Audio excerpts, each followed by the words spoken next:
Josco Jewellers. ഇനി സംശുദ്ധമായ സ്വർണം ചെറുപുഴയിൽ. ചെറുപുഴ ജനകീയാരോഗ്യ കേന്ദ്രം നാടിന് സമർപ്പിച്ചു. ടി മധുസൂദൻ MLA ജനകീയാരോഗ്യ കേന്ദ്രം ഉദ്ഘാടനം ചെയ്തു. കേരളത്തിന് അവകാശപ്പെട്ട വരുമാന സ്രോതസ്സുകൾ അനുവദിച്ചു തരുന്നതിൽ കേന്ദ്ര സർക്കാർ വിമുഖത കാട്ടുമ്പോഴും ജനങ്ങളെ ഒന്നാകെ അണിനിരത്തി ആരോഗ്യ മേഖലയിൽ ഉൾപ്പെടെ എല്ലാ രംഗത്തും മികച്ച പ്രവർത്തനങ്ങൾ നടത്താൻ കേരളത്തിന് കഴിയുന്നുണ്ടെന്ന് ഉദ്ഘാടനം നിർവഹിച്ച് ടി മധുസൂദൻ MLA പറഞ്ഞു. പുളിങ്ങോം കുടുംബാരോഗ്യ കേന്ദ്രത്തിന്റെ കീഴിൽ പ്രവർത്തിച്ചിരുന്ന ചെറുപുഴ ഹെൽത്ത് സെന്റർ ജനകീയ ആരോഗ്യ കേന്ദ്രമായി ഉയർത്തിയാണ് പുതിയതായി നിർമ്മിച്ച കെട്ടിടത്തിൽ പ്രവർത്തനം ആരംഭിച്ചത്. ജനകീയ ആരോഗ്യ കേന്ദ്രത്തിന്റെ ഉദ്ഘാടനം ടി മധുസൂദൻ MLA നിർവഹിച്ചു. ഇന്ത്യയിലെ മറ്റ് സംസ്ഥാനങ്ങളുമായി താരതമ്യം ചെയ്യുമ്പോൾ നീതി ആയോഗിന്റെ ഒക്കെ പഠനങ്ങൾ വരുമ്പോൾ ഒന്നാം സ്ഥാനം നേടുന്നത് കേരളമാണ്. ഏത് രീതിയിലുള്ള ആക്ഷേപങ്ങൾ കേരളത്തിനെതിരായിട്ട് ഉന്നയിക്കുന്നവർക്കുമുള്ള മറുപടി ഓരോ മേഖലയിലും നമ്മൾ കൈവരിക്കുന്ന ജനങ്ങളുടെ കൂട്ടായ്മയോട് കൂടി തദ്ദേശ സ്ഥാപനങ്ങൾ, കേരളത്തിലെ ഗവൺമെന്റ് ആകെ നടത്തിവരുന്ന പ്രവർത്തനങ്ങളിലൂടെ കൈവരിക്കുന്ന നേട്ടങ്ങളാണ്. സാമ്പത്തികമായിട്ടുള്ള പല ബുദ്ധിമുട്ടുകളും കേരളം അഭിമുഖീകരിക്കുന്നുണ്ട്.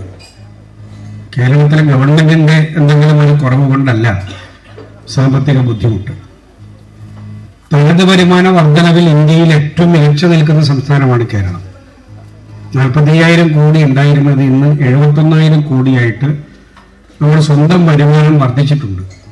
അത് ജനങ്ങളെ ബുദ്ധിമുട്ടിച്ചിട്ടോ ജനങ്ങളുടെ മേലെ നികുതി അടിച്ചേൽപ്പിക്കോ വഴിയോ അല്ല. പിരിച്ചെടുക്കാനുള്ളത് കൃത്യമായി പിരിച്ചെടുത്ത് ജനങ്ങൾക്ക് ഗുണപരമായിട്ട് അത് വിനിയോഗിക്കാൻ സാധിക്കുന്നത് കൊണ്ടാണ്. അതുകൊണ്ടാണ് ശ്രീലങ്കയെ പോലെ സോമാലിയയെ പോലെ ഈ കേരളം മുങ്ങിപ്പോകും എന്ന് പലരും പറയുമ്പോഴും കേരളം തലയുയർത്തി തന്നെ നിൽക്കുന്നത്.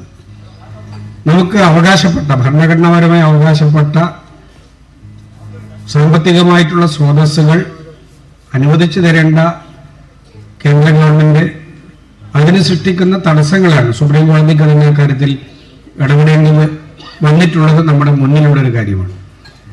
അത്തരം എല്ലാ വിഷമങ്ങളും ഉണ്ടാകുമ്പോഴും ജനങ്ങളെ ചേർത്ത് പിടിച്ച് അവർക്ക് ഗുണപരമായ നിലയിൽ കാര്യങ്ങൾ നൽകുക എന്നുള്ള ലക്ഷ്യത്തോടു കൂടിയിട്ടാണ് വളരെ ഗൗരവപൂർവം ആരോഗ്യരംഗത്ത് ഇന്ത്യയിൽ വേറെ എവിടെയും ഇത്രയും വിപുലമായിട്ടുള്ള സംവിധാനങ്ങളുള്ള സൗകര്യങ്ങളുള്ള നമ്മുടെ അരികത്ത്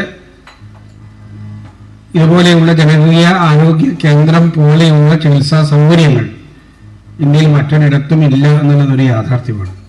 ഗ്രാമപഞ്ചായത്ത് പ്രസിഡന്റ് KF അലക്സാണ്ടർ അധ്യക്ഷത വഹിച്ചു.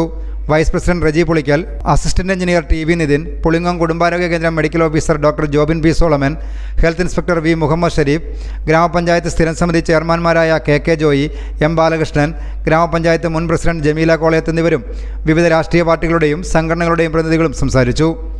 ചെറുപുഴ ഗ്രാമപഞ്ചായത്ത് ജനകീയ ആസൂത്രണ പദ്ധതിയിൽ ഉൾപ്പെടുത്തിയാണ് പുതിയ കെട്ടിടത്തിൻ്റെ നിർമ്മാണം പൂർത്തീകരിച്ചത്. ജനകീയ ആരോഗ്യ കേന്ദ്രമായി പ്രവർത്തനം ആരംഭിച്ചതോടെ JHI, JPHN, MLSP, ആശാ വർക്കർമാർ എന്നിവരുടെ സേവനം ഇവിടെ ലഭ്യമാകും. ജനകീയ ആരോഗ്യ കേന്ദ്രത്തിൻ്റെ പരിധിയിൽ ഉൾപ്പെടുന്ന വാർഡുകളിൽ ജീവിതശൈലി രോഗങ്ങൾ നേരത്തെ കണ്ടെത്തുന്നതിനുള്ള NCD ക്ലിനിക് എല്ലാ വ്യാഴാഴ്ചകളിലും, സ്ത്രീകളുടെയും കുട്ടികളുടെയും പരിശോധനയ്ക്കായി വെൽ വിമൻ ക്ലിനിക് എല്ലാ ചൊവ്വാഴ്ചയും പ്രവർത്തിക്കും. News bureau, Cherupuzha. അമ്മു, നിനക്ക് ഓർമ്മയുണ്ടോ നിന്റെ കുട്ടിക്കാലം?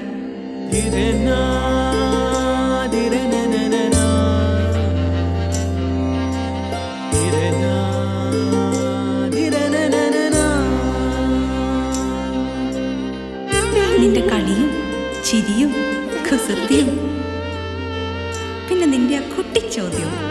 ഇതെനിക്ക് തരുമോ? തരില്ല. ഇതേ എനിക്ക് എന്റെ അമ്മ തന്നതാ. മുത്തശ്ശിക്ക് ഇതാര് കൊടുത്തതാ? മുത്തശ്ശിയുടെ അമ്മ കൊടുത്തത്.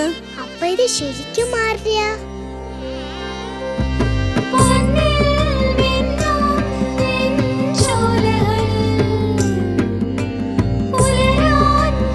ഇതെനിക്ക് തരുവോ?